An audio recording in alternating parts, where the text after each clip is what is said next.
মুখ্যমন্ত্ৰী হিমন্ত বিশ্ব শৰ্মাৰ বক্তব্য আৰু অমিতা দাসৰ সুফাছেট বনোৱা একেই কথা।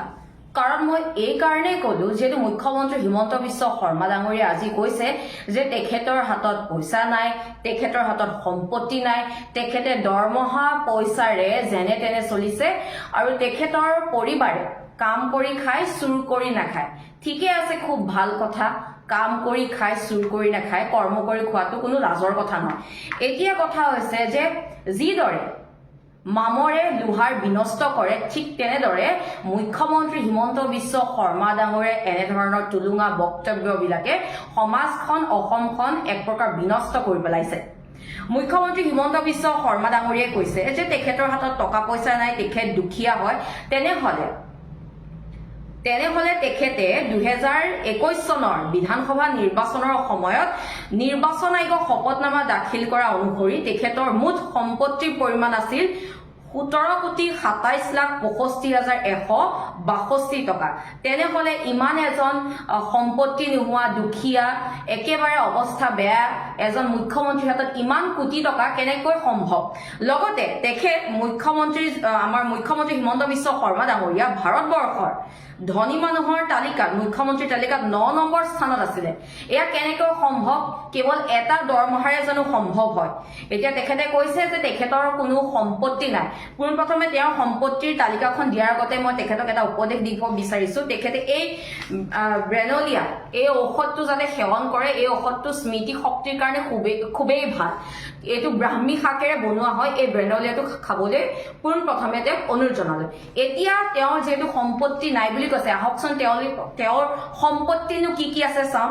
ইয়াৰ আগতে মই এষাৰ কথা ক'ব বিচাৰিছো। মুখ্যমন্ত্ৰী ডাঙৰীয়া সম্পত্তিৰ তালিকাখন গাওঁতে গাওঁতে মোবাইলৰ ডেটা শেষ হৈ যাব, কিন্তু মুখ্যমন্ত্ৰী আৰু তেওঁৰ পৰিবাৰৰ তালিকাখন শেষ নহয়। মুখ্যমন্ত্ৰী হিমন্ত বিশ্ব শৰ্মাৰ যিহেতু সম্পত্তি নাই, সেইকাৰণে চমুকৈ ক'ব বিচাৰিছো। চাহ বাগিচা তেখেতৰ আছে কাঞ্চনজুৰি চাহ বাগিচা নগাঁও জিলাত, ৰাধাকৃষ্ণ চাহ বাগিচা আছে সৰু পথাৰত, চানমাৰী চাহ বাগিচা আছে তিনিচুকীয়াত। সমান্তৰালকৈ সংবাদ মাধ্যম আছে নিউজ লাইভ, নিয়মীয়া বাৰ্তা, ৰং চেনেল, আইনা, ইন্দ্ৰধনু চেনেল, ৰামধেনু চেনেল, 12-18, টাইম 8। তাৰ পিছত মুখ্যমন্ত্ৰী হোৱাৰ পিছত 5টা বৃহৎ সম্পত্তি আছে বন্যা ইণ্টাৰনেশ্যনেল স্কুল, বাণী গ্ৰীণ ৰিজৰ্ট আৰু মেকডনাল্ড। সমান্তৰালকৈ দৰাগজিত আছে 107 বিঘা মাটি, গোল্ডেন ট্ৰেড অফ আছাম পাট মুগা এৰি উদ্যোগ আছে, বশিষ্ঠৰ ৰিয়েল এষ্টেটত মুখ্যমন্ত্ৰী আপোনাৰ পুত্ৰৰ শ্বেয়াৰ আছে, কলকাতাৰ 17টা কোম্পানীত আপোনাৰে পুত্ৰৰ শ্বেয়াৰ আছে। এনেকুৱা অজস্ৰ সম্পত্তি আছে, আমি কৈ শেষ নহব। এতিয়া যদি সঁচাকৈয়ে আপুনি দুখীয়া, তেনেহলে আমি ভাবো আপুনি অসম চৰকাৰ যিসমূহ আঁচনি আছে সেই আঁচনিৰ কাৰণে আপুনি যোগ্য হয়, যিহেতু আপুনি দুখীয়া হয়।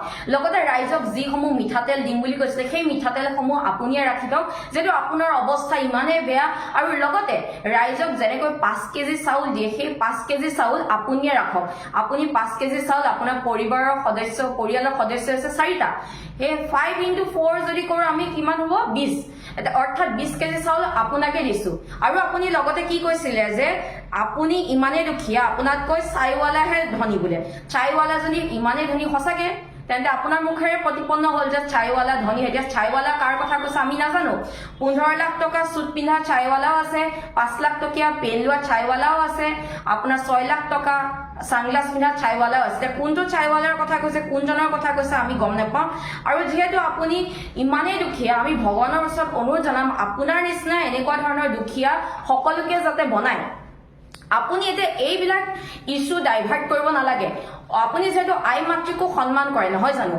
অসমৰ আই মাতৃয়ে অসমৰ সুযোগ্য সন্তান জুবিন গাৰ্গ দেৱৰ কেতিয়া ন্যায় হ'ব সেইটোহে বিচাৰিছে। অসমৰ আই মাতৃসকলে জুবিন গাৰ্গ দেৱৰ ন্যায়লৈ অপেক্ষা কৰি আছে। যদি সঁচাকৈ আপুনি আই মাতৃসকলক সন্মান কৰে, অসমে জানিব বিচাৰিছে যে জুবিন দাৰ কেতিয়া ন্যায় পাব।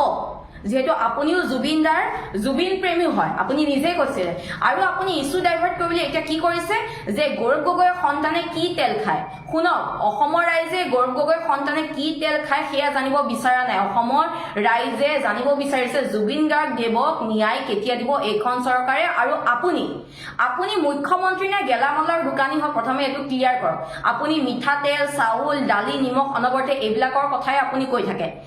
আপোনালোকৰ ভাৰতীয় জনতা পাৰ্টি আইটি সেলৰ এজন লৰা আৰু আপোনাৰ বিবেকৰ মাজত কোনো পাৰ্থক্য নোহোৱাৰ নিচিনা এতিয়া পৰিলক্ষিত হৈছে আপুনি যেতিয়া জুনমণি ৰাভাৰ তদন্তৰ কথা আহিলে তেতিয়া আপুনি মেট্ৰিকৰ ৰিজাল্টৰ ইস্যু লৈ আনিলে তাৰ পিছত এতিয়া জুবিন গাৰ্গ দেৱৰ যেতিয়া ন্যায়ৰ কথা আহিলে এতিয়া আপুনি মিঠাতেল আৰু আপোনাৰ সম্পত্তি নাই আপোনাৰ দৰমহা পৰিচয় চলি আছে এনে ধৰণৰ তুলুঙা মন্তব্য কৰিছে সেইকাৰণে কৈছো যে আপোনাৰ কথা আৰু অমিতা কোচে সুপাছেট বনোৱা একেই কথা আৰু ইতিহাস সাক্ষী আছে ধ্বংস আৰম্ভণি মামাৰ পৰা হয় কৌৰৱৰ দিনত শকুনি মামা কৃষ্ণৰ দিনত কংস মামা লাচিতৰ দিনত তামুলী মামা আৰু আমাৰ দিনত যিসকলে আপোনাক মামা বুলি সম্বোধন কৰিছে আপুনি মানে অৰ্থাৎ আমাৰ অসমৰ মুখ্যমন্ত্ৰী হিমন্ত বিশ্ব শৰ্মা ডাঙৰীয়া আপুনি নিজে সেয়ে অসমৰ ৰাইজে আপুনি কিমান দৰমহা পায় কিমান সম্পত্তি আছে সকলোৱে জানে আপুনি যদি মনত আছে আপুনি নিজে কৈছিলে যে মোৰ পৰিবাৰে যি কৰিছে আপোনালোকক দি থৈ যাব সকলো কিন্তু আপুনি কেতিয়াও নাই বুলি বা আপোনাৰ সম্পত্তি নাই বুলি কোৱা নাছিলে যে যি কৰিছে সকলো দি যাব বুলি কৈছিলে তেনেহলে আপোনাৰ সম্পত্তি আছে এইবিলাক আমি সকলোৱে জানো এতিয়া প্ৰথম কথাটো আছে যে অসমৰ সুযোগ্য সন্তান জুবিন গাৰ্গ দেৱক কেতিয়া নিদিব এই কথাটো কওক